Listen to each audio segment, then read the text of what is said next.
When it rains, it pours, and it rained and poured figuratively and literally for the Guardians.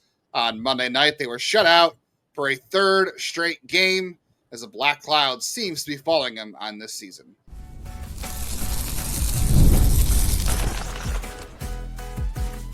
You are Locked On Guardians, your daily podcast on the Cleveland Guardians. Part of the Locked On Podcast Network, your team every day. Welcome on into another therapy episode of Locked On Guardians. Always showing up for you because we are covering your Cleveland Guardians every day for the next 30 minutes. Still my favorite part of the day, my favorite 30 minutes. I hope it's yours as well. This is Locked On Guardians. I'm Justin Lada, one of your two co-hosts here. I've been here since October of 2022. And I've spent 18 years covering the Guardians minor league system. And I've seen a lot of things, and I've seen players get mad before, and I know what that looks like. Yeah, I am your other co-host, Jeff Ellis. Been here since Locked On expanded in baseball. Before that, I was a lead draft and prospect analyst at Scout and 24/7. I don't know if we'll have the time today, but I want to say there is a certain point of view where you can look at this season as a minor miracle that this team is 500 after all they've been through. I want to thank you all for making today's episode your first listen today and every day, wherever it is you get podcasts. And a big shout out to all of our everydayers sticking with us, all of you tuning in when it has been a frustrating run of games. Like I said, I think we'll save it for later this week, but I'll run down the laundry list and we'll have a day where we just dive into why there's positivity even in what feels like a pile of crap right now. Yeah, we will get to that later in the week for sure. We have to get to some other bad things later in the week. On today's show, though, we're not going to leave you with all bad news. We are going to finish today's show talking about two pitching prospects worth looking at and worth being a little bit excited about. We're going to talk about some of Monday's lineup against the Rays and how confusing the Guardians' current state of affairs is. But we're going to start today's show talking about and everybody's talking about, and that is, of course, frustration boiling over, although I will say I think it's a little overblown because the internet makes us do that. Before we get into all that today, Jeff, today's episode of Locked On Guardians brought to you by FanDuel. Today's episode, football season is right around the corner. It's coming quick. Visit FanDuel app today to start planning your futures bets now. Look, you and I have both had a chance to interview professional athletes over the last several course of our careers. On a semi-professional note, whatever we've been doing. And that's not sitting here bragging about it. That's just to say that. No, I'm bragging about it. People always say I'm too braggy. So I'm bragging about it. If I'm going to be called it, I'm going to own it. No. Yeah, sure. That's fine. It's cool. It's whatever. I did just find one of my old voice recorders. I was cleaning my basement out and I found my old voice recorder. So I have like the interview from Bo Mills on there. And I've got an interview on there with Nick Weglars. I've got an interview on there with LeBron James, believe it or not. So it's a wide list. I got Nick Weglars was one of my first big misses. I got to be honest. Same here. How about that? I put LeBron James after Bo Mills and Nick Weglars. Only time that's going to happen. I was like, well, my first interview was Bo Mills. So yeah, I was wrong on that one too. But the reason we bring that up is because I think being around professional athletes exposes you to people that are wired differently and are competitive in nature. So you have to consider the side of things they're coming from what you saw in the dugout from Tanner Bibee on Monday night. And I feel even kind of silly starting with this because, let's be honest, the Guardians have been shut out in 30, I think it's 30 straight innings, not a run now. They haven't scored since the 8th inning on Friday night when they took a 3-2 lead on Jose Ramirez's go-ahead double, and they blew the save. Cade Smith blew the save. Haven't scored since, and I think they have 10 hits in that span, so it's pretty bad. And they had another terrible night on Monday night offensively. So the offense really is the biggest issue here because you could pitch as bad as you want, but if your offense can't score a run, you can't hold a team to negative runs. So I feel a little bit silly starting with this, Jeff, but I'm going to say this. It's not shocking to see anybody on this team, any athlete, get frustrated. And I think we know Tanner does wear his emotions on his sleeve. He's a fiery guy. And that's going to get him in some trouble sometimes. Let's be honest. If you can't control your emotion in general, on the field, off the field, when you're playing, that's going to get you in some trouble. So there has to be a better way to channel it. But I think it really got overblown because of the internet, all those things. Like I know some people were saying, well, he's showing up Bo Naylor. I knowing how we know Tanner and talking to other people as like, the last thing he would ever do. Yes. And it probably came that way on camera, right? This isn't a Trevor Bauer thing. literally getting mad because the fourth inning completely unraveled on him. Yeah. In some ways that were not his fault, but some ways that were. And he was frustrated himself. He was trying to get back into it and get his team fired up, and it didn't happen. And it just looked bad on camera, which I get. That's going to happen. But the way things have gone this year, and just how we know athletes are sometimes, especially Tanner, that's going to come out. And I'm honestly shocked we haven't seen it yet from more people the way we've seen it with the way the season's gone. Yeah, and frankly, like I would rather see him actually give a darn right now when most of us are being like, well, the season's done. Like most of us, I don't want to pile on Cade because Cade is actually, I would argue, one of their 5 best players this year. But like since those 2 blown saves, it just seems like the air left the room. Like the back-to-back blown saves, that was like pretty much the end of the season. That killed it there. Everything has really collapsed in on itself since then. And, there's every reason to, pull back a little and this and that. No, I mean, Tanner is out there wanting to win every game. He's out there trying to pitch. He's doing, I personally, I'd rather say, and he wasn't yelling. Like I watched that clip 4 times. No, that's not true. I watched it 7 times. Now I think about it. He was clearly just yelling. It was not a directed yelling. He came off pissed because he had to throw. Now, Justin and I had this debate. Technically, what he threw was a strike. So technically should have been a strikeout. Now, the previous pitch was and out of the inning. Yeah. Now, the previous pitch was called a ball. So the umpire was calling that as a ball. So maybe it's a ball instead of just not being a pitch. But either way, like that is a crap situation where he throws a pitch that just doesn't exist, apparently. And he came off the mound mad. I think if anything, he was annoyed because the scoreboard operator messed up and the umpire messed up and everyone was off. And it was just, for whatever reason, again, when we have the positive episode, I'm going to talk about how this team has been cursed. But like, it's just another example of like this weird curseness where your ace always has one weird thing per game. Like, I know people will be like, he's not the ace anymore. He was the ace at the start of the year. And there's been something weird every single game. Yeah, I mean, it started this year with the first inning home runs, the first pitch home runs. He seemed to have gotten over that. And it's crazy because the first couple innings of this game, he pitched fairly well. He got a ton of ground balls. And it was weird because the first 3 innings, he had about as many balls as strikes. So he was having a little bit of hard time with control overall, but he was getting a ton of ground balls. They weren't hitting the ball hard off of him. And he was throwing his changeup a ton, and he was throwing the sweeper for some strikes. So I was like, all right, this is a good sequence. The changeup's working, sweeper's working.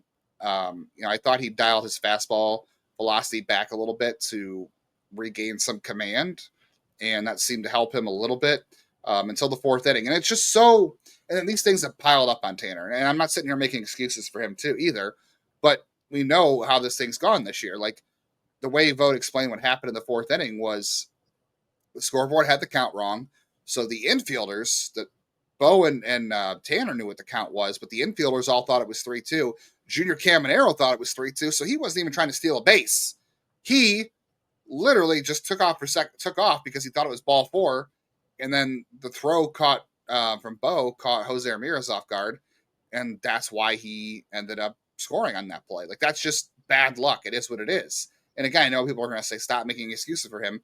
Well, sure. You can sit there and say, well, after that, because Jeff, even you said it to me, Tanner's got to take care of business. He did execute after that. And those are things that you have to shake it off and move on to the next pitch. And that's been a hard thing for Tanner to do this year because those are the little things that have been happening to him this year. And it's going to boil over. It just is. These are athletes, and this is a trying season for everybody. And I know a lot of people are saying too, like, oh, Stephen Vogt has lost the clubhouse. He's lost these guys. I don't think that's the case at all. I think we're really looking into that way, way too much. Because literally the guy was the manager of the year a year ago. I still think that was, we're still again, I think we give managers too much credit for when things are good. We give them too much blame when things are bad. You have to play easy mode last year. It was a relatively healthy team, and the bullpen was historically good. Yes, and that covered up for a average offense and a terrible starting rotation. Well, guess what? The bullpen took a step back this year, and nothing took a step forward to combat that. Is that really his fault? I have a hard time believing that. I'm not saying Stephen Vogt's without fault. When you win in baseball and lose, you lose as a team, you win as a team. So it's not like he's without fault, but sitting there saying, well, he's lost the clubhouse or he's not good at this. I think all of this is really overblown. It's been a frustrating season. The fans are frustrated. The team is even more frustrated. Because if you think you're frustrated as a fan, these guys go out every day. They're trying to win. and they're getting frustrated too. All right, we'll talk more about that. We'll talk about the odd lineup choices, something we can blame Steven Toad for a little bit, and we'll also get into those exciting arms in AA that you're not going to want to miss. Coming up next on Locked On Guardians. August 26th. That is today. Today, you want to make sure you are on FanDuel for future states. A brand new holiday for football. So we should get to stay off, right? If you live for bold predictions and preseason hunches, this is your 24-hour shot because FanDuel is giving you deals on NFL season predictions. So if you're calling your shot for MVP, again, I'm staying with Josh Allen. That's just my pick. I like Josh Allen. If you're eyeing that long shot division winner, I am not picking the Browns. I've been there before. Or if you're ready to crown your Super Bowl champ before week 1, I definitely am not. This is your moment. Go ahead and do that. Go ahead and pick your division winners. Go ahead and pick your Super Bowl winners. I don't have a good one for Super Bowl, but hey, I was right about the Guardians and the over-under on Monday night. I said the over-under was 7.5, and I said take the over, even though the Guardians' offense hasn't been good, and that's what happened. So if you did that, congratulations. Visit the FanDuel app today. Start planning your futures bets now because Futures Day is today. It's one day and one day only. FanDuel, play your game. And while you're here, we want you to have a chance to take advantage of the listener survey for Locked On Network. They want to hear from you. We're putting together a survey so all of our listeners can make all the podcasts better, including this one. Chance to tell us what you like, what you don't, answer some questions about our advertisers. Go to lockedonpodcast.com/survey. You get started, and everybody who completes this survey will be entered for a chance to win one of 10 Amazon $100 gift cards. Again, that's lockedonpodcast.com/survey. You can find the link in the show notes. Thank you for helping the Locked On Network out and the show as well to make it better for you. Speaking of that, I also want to shout out Matt Hildenberg. Ran into him at the game and was excited to chat baseball for a little bit. He said he listens every morning. So shout outs to all of those people. My wife and my in-laws were very amused by that I had people coming up to me and recognizing me and talking to me about the Guardians in the show. Like, I think they're just so like, this is weird that you're recognized. And it is still weird sometimes, but I like talking ball with anybody, and I like talking ball with people who listen to the show, and I do appreciate anybody who listens to the show and gives us kind words, because it's a tough world out there, especially that happened before the game went off the rails, at least. And Jeff's on mute, so he has nothing to say. He's perfectly. No, I was gonna say after multiple personal attacks yesterday, I definitely appreciate the positivity. Yeah, it's just funny to me how much people get kind of unhinged about stuff, but that's a thing for another day. So we're gonna talk about the lineup, and Justin and I had a debate with this. And before we dive in, I'm gonna pull up my phone to talk about. We're gonna get mad and yell at each other again, just so you know. Oh, and my phone just made me lose. So I pulled up since all year. This is the entire year. WRC Plus, for those who don't know it, it's a nice stat. It takes all the offensive categories, boils it down. 100 is average. And if you're at 110, you're 10% above average. You're 90, you're 10% below. So against lefties, Jose is a 143 this year. Expected. Angel is a 133. One thing he has done is hit lefties this year. Gabby Arias is an 89. No, Gabby Arias is an 89. Carlos Santana is a 96. Rocchio's a 78. Steven Kwan's a 67. Being qualified in plate appearances, the next person up is David Fry at 51. So what I looked at with today's game, I'm going to do my part and then I'll let Justin, rip it apart. But I looked at this as a wise decision to not play Fry, because David Fry, essentially, as of now, I think he's going to hit lefties again. But other players who have had this injury have not had such a pronounced decline. And when he was good last year, he made the All-Star team. It was because he had a 400 BABIP during that time. Everything was falling in play. Everything was working out. When Nolan Jones was an All-Star and people were saying he was going to win an MVP and a batting title, you know what he had? He had a 385 BABIP that year. Like, there is a direct. I'm sorry. There's a direct line between anyone whose BABIP is over about 340 and a career year that is unsustainable. And we'll see what happens with Fry. Bottom line is, right now he can only DH. I think next year there's more value when he can do more, and hopefully he can recover more. But other players have not had this big of a decline. I used to think he's going to be a lefty smasher. Maybe it's just an average bat against lefties in the future. But right now he doesn't help this team. And Tanner is struggling. Let's be honest about that. I don't love, we saw them face Tampa, and I love the fact that Ian Seymour's number one thrown pitch is a changeup. We talked about Edward Cabrera's number one thrown pitch, changeup. Like, getting away from the four seam, a lot of teams are starting to diversify their pitching, and for Tanner, he needs to get away from the four seam. That home run that he gave with Junior Caminero was a touch in the middle of the plate four seamer. A lot of his home runs have come off the four seamer. I wish Bo would do a sequence and pull back on the four seamer. They've started to pull back on the sinker, but using those secondary pitches. But to help Tanner be successful, better sequencing would be a big part of it. But it's also, hey, they kept Manzardo in, who's been their best hitter in the second half. Just full stop. He has been. He's their best hitter. He's been better than Jose in the second half. And they put a good defensive first baseman out there. Now, I would argue to really help would have been Kafis over Jones, and that's what it should have been. But I am totally fine with this particular lineup because Santana has hit lefties better than Fried this year, and it's a big defensive upgrade, and that helps protect your young pitcher. It's more important to me at this point in the year to help Tanner maybe get some positive momentum than to get David Fry more reps. Yeah, I don't disagree with that last statement you made because there were a lot of ground balls that went to Santana today. He's a ground ball pitcher this year. Yeah, he is, except for when he gives up the home run, which again is still mind-boggling to me that he has the most home runs he's ever given up at the highest ground ball. It's just again when you miss over the plate. I know. Far away. Who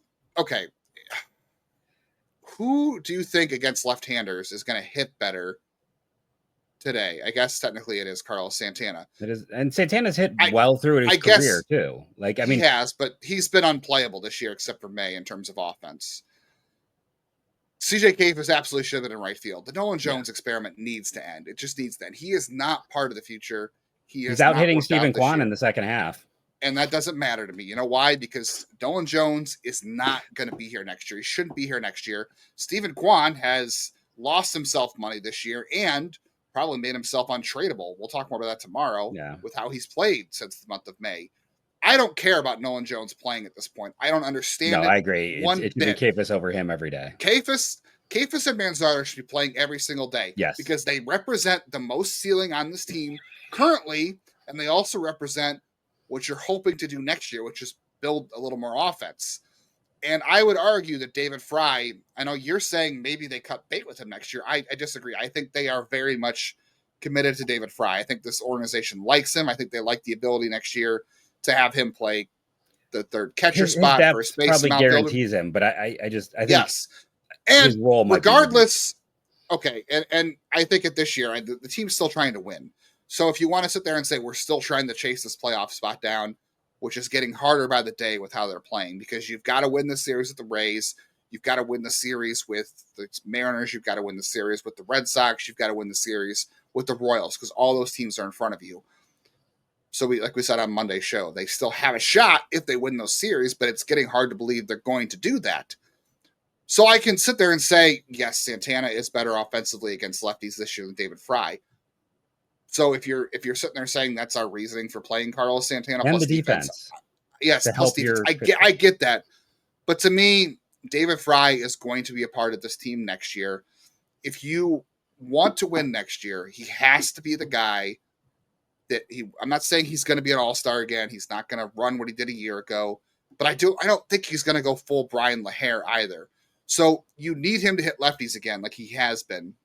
He's the worst hitter on this team outside of Austin Hedges against lefties this year. I don't know if you can count on a rebound to that. You have to try. You have to try because his role next year depends on hitting lefties and catching, being the third catcher, playing some first base and outfield.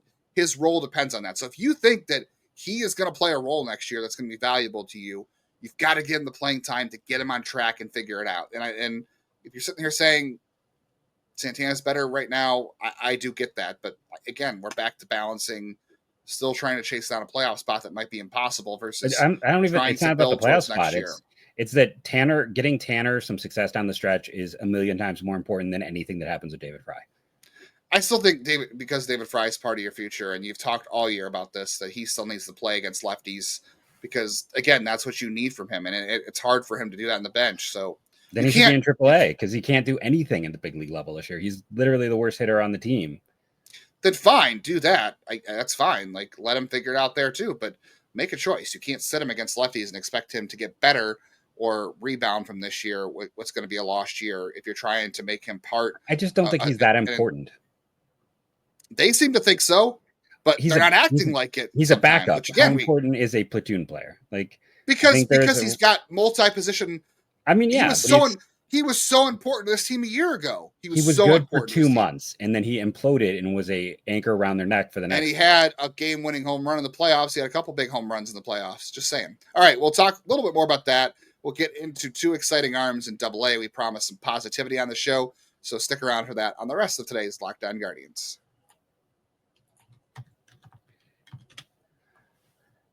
First, time to fuel up and turn it up with 5-hour energy transfusion. The grape ginger lime flavored shot brings the iconic taste of the golf course favorite to a non-alcoholic boost. Perfect for seeing birdies or making great memories with friends. It's a hole-in-one for your energy game. Whether you're out on the course or just need a little extra push to power through your day, 5-hour energy transfusion delivers the clubhouse flavor you love without ever leaving the green. I'm the world's worst golfer, so I always need an extra push on the golf course, which 5-hour energy can provide. Golf is all about good times with good people and good flavors. The grape ginger lime flavor of 5-hour energy transfusion gives you the best parts of the clubhouse go-to without leaving the course or chasing the bev cart. Now you can amp up the fun even more. Just buy, snap, and enter for a chance to win a dream golf trip for 2 to any golf tournament in the United States. Tee up that trip. Visit the number 5, HE, win, WIN.com for full rules and entry. No purchase necessary. Excludes the Masters Tournament. Ends October 31st, 2025. Appreciate all of our listeners being here with us, especially for making us their first listen tonight every day wherever you get podcasts. Again, always download auto on all your audio platforms so you never miss an episode.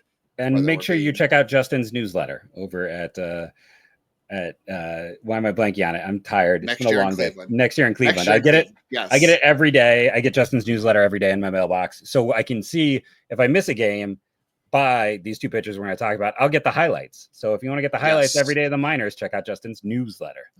Yeah, there you go. We do have that going for us. And hit the bell on YouTube so you never miss a reaction video, win or lose, and episodes in the MLB Squad show. And hey, if you're inclined, you want to be an insider, I know we had some insiders reach out during this blowout to ask what the heck is going on here. If you want to vent, it's a fine place for you to want to vent to. So it's joinsubtext.com/LockedOnGuardians. That and some bonus content as well as monthly, every other month virtual meetups. All right, Jeff, you look like you were dying to say something about the David Fry thing at the end there. Do you want to get one more? I think point in? He's a Rayburn, right? He's a Rayburn. He's a Rayburn was every other year. He was every other year. Well, I'm just saying he's that level of guy. I never think that guy who you only are going to count on. He is valuable to a degree. I don't want that to sound like, but like getting Tanner right and putting Tanner in an ideal situation is just 1,000 times more valuable, in my opinion, than anything with David Fry. Getting Tanner back to being Tanner, helping him build that momentum, it should be one of the most important things down the stretch. Sure, and if you're saying that the defense at first base is a bigger piece of that, because A, it's important for this year, and B, it's important for next year, I don't disagree with that, but because obviously Tanner's more important to this team than David Fry. Are they going to look at it like that internally? No, but if you just look at it from a talent standpoint, yes, that's how it's going to be. Anyway, I guess maybe in the offseason we can kind of rank the most important players. Maybe that'll be a fun offseason piece of content to do. But David Fry is still valuable to this team, and I still think getting him right for next year matters too, because we saw how good this team could be when he was good a year ago. Even if he can't reach that level, I think there's still more like Charlie Fry than David Fry this year is the problem.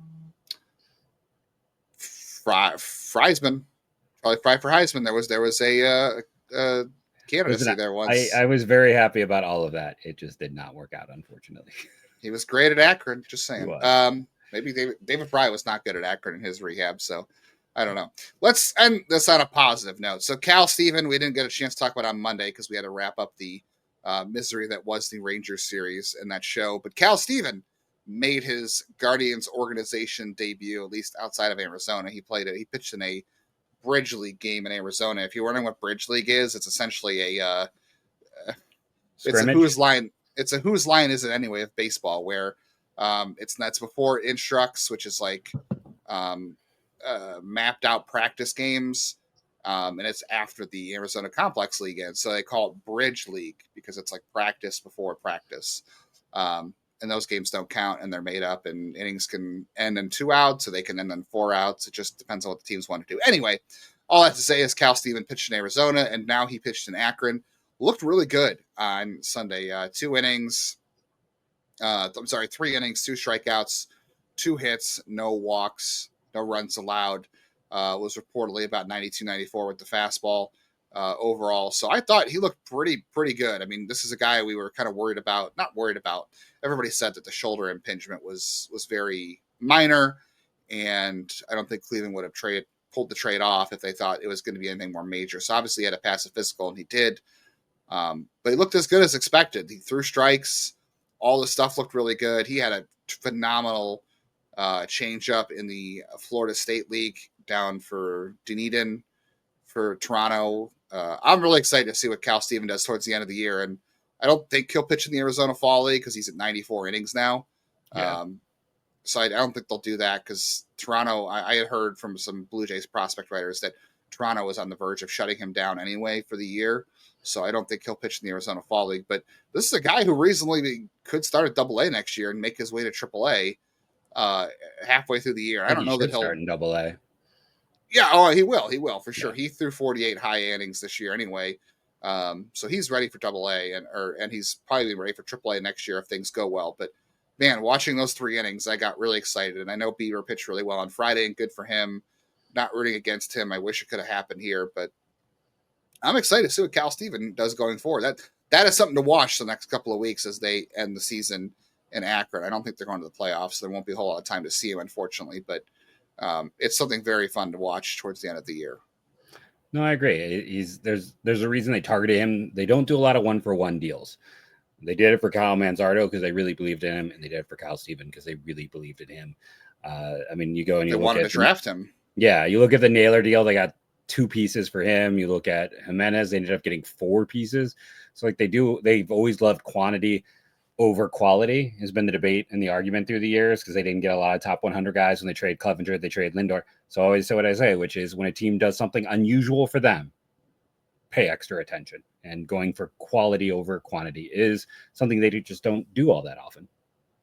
Yeah, so Steven should get 1 or 2 more starts the rest of the year. So those will be appointment viewing for me, I know, on MILB TV as the season ends. And hopefully we'll get a chance to talk to one of the Guardians player development guys and also talk to Marco Lanave from Akron about what they saw from him towards the end of the year. The other guy I want to ask about, both from the Guardian standpoint and Akron standpoint, is Yorman Gomez. So only 5'11", and not a guy anybody's really talking about, to be honest. I don't think you're going to see a lot of conversation at other places about Yorman Gomez.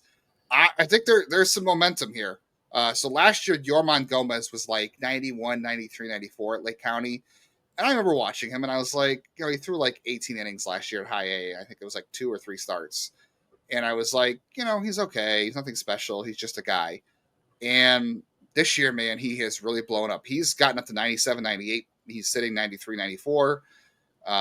There's a couple average secondaries. They're a little more fringy. Like the curveball's okay. The slider is best secondary. There's a decent changeup in there. He's got a cutter. The only thing to worry about with Yorman Gomez is his size. He's 5'11", 200. He's had a hard time holding his stuff deep into outings. And the control could be a little bit better. I think he's at 9.5% walk rate. That's probably going to be a little bit worse as he moves up. So I do think there's some bullpen risk here due to size and control. But this is a guy who's really taken a leap this year. And Jeff, I can't believe I'm saying this. This is 2 names I'm going to throw out here. So to me, this is the best international pitching prospect this team has had since Carlos Vargas. And they haven't had a successful international pitching prospect make the majors since Danny Salazar. That's who I was thinking about, to a degree, just with the explosiveness of the fastball and the size. Yeah, Salazar's fastball was much better. Yeah. I will say Gomez doesn't throw it that hard, and Salazar's fastball had a little more explosion, whereas Gomez's fastball, for its velocity, does lack some life. So I won't go full on No, I agree. Danny Salazar. And Danny Salazar burned bright, but he burned quick. And I think Gomez might have been the bullpen. But this is a guy to keep an eye on. And by the way, Rule 5 eligible. He was Rule 5 eligible last year. And if you don't protect him, I would not be stunned to see someone grab him, especially considering you could stash a guy like this in the bullpen. Oh, 100%. I think he's the most underrated pitching prospect in the minors for the Guardians, just because he doesn't come up, like you said, hardly ever. No one's really talking about him. And when you look at Is he more underrated than a second-round pick? Who's the first baseman? Yeah, the second round. Yeah, I'm not going to throw anyone under the bus, but that was interesting. But I just want to point out, like, in Akron, 28 innings, and the funny thing is, like, his strikeout rate has gone up. His walk rate is up. Yeah, like he's doing a lot of really great things. He has taken a leap this year. He has taken a full positive leap. I think you have to protect him. I think 100%. I think a guy like him doesn't get by. And you know what? Even if he's a reliever with the mix and his ability to miss bats, there's some specialness there. Like there is some traits that could allow you to have a back end guy. And I agree. He's probably a reliever long term. But as we've seen this year, you can never have enough depth options. Yeah. Apparently I can't speak either, but yeah, we're going to have that long conversation sometime this week about all that because literally this team might need bullpen help next year, especially considering they don't know if they'll have a closer. We are getting toward the end of the month. I wonder if we're going to hear any news about any of that, by the way, but we'll also pull that into our discussion a little bit later this week about what has gone wrong for this team and how they've gotten here and why it's kind of shocking they are where they are, for both good and bad reasons. Tomorrow's show, we'll dive into Guardians Rays Game 2. Hopefully they'll score a run. That would be, I said in my post-game. What's a run? I don't know. Something you do in the bathroom? Yes. This is quickly turning into Lockdown Guardians After Dark. I said in my post-game reaction show, I was like, we were talking about how if they win these series, it would be really nice to get back into the wild card race with some of these series they have coming up. But honestly, I just want to see progress at this point. I want to get out of this loop of frustration. That's all I want. I just want baby steps. Like, I'll just take anything that's a positive step. But we'll talk about that tomorrow. We'll also talk about the struggles of Steven Kwan. Things are trending in a bad direction for him. So we'll talk about that on tomorrow's show. So unfortunately, we do have some negative stuff to talk about tomorrow. Hopefully the Guardians will play well. Of course, we have that plan, Jeff. Steven Kwan will go 3 for 4 today with the home run. And it'll be great timing to talk about that. He is currently a slightly below league average bat. So it's been a rough year for Steven Kwan, but we'll get into it tomorrow. Thank you all for joining us. Remember to rate and review, download daily. What have you downloaded today, Justin? I'd rather not say. Okay. Thank you all. And go Guardians, go.